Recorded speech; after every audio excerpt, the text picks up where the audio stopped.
ഒരു മൊബൈലാണെങ്കിൽ അച്ഛൻ്റെ കയ്യിൽ നിന്നും എല്ലാവരും എഴുന്നേൽക്കുന്നതിന് മുമ്പ് സാധനങ്ങൾ അടിച്ചു കൊണ്ടുപോകുന്ന വീട്ടുജോലിക്കാരിയെ ആദ്യമായി തന്നെ അലീന പിടികൂടുകയാണ്.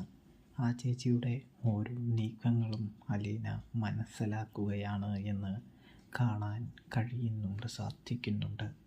ആളോട് ചോദിക്കുന്നുണ്ട് എന്തിനു വേണ്ടിയാണ് ഇങ്ങനെ ചെയ്യുന്നത് എന്ന്. ഇതേ സമയമാണെങ്കിൽ വീട്ടിൽ ബുദ്ധിമുട്ടായതുകൊണ്ടാണെന്നും പറയുന്നു. കാര്യസ്ഥൻ ഇടയ്ക്ക് തരാറുണ്ട് എന്നും പറയുന്നു.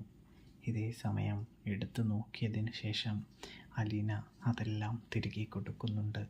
തുടർന്ന് ഇങ്ങനെ വിട്ടാൽ പറ്റില്ലെന്നും ഇതിനൊരു അറുതി വരുത്തണമെന്നും അലീന മനസ്സിലാക്കുകയാണ്, ചിന്തിച്ചെടുക്കുകയാണ് എന്ന് കാണാൻ സാധിക്കും. അപ്പോൾ സബ്സ്ക്രൈബ്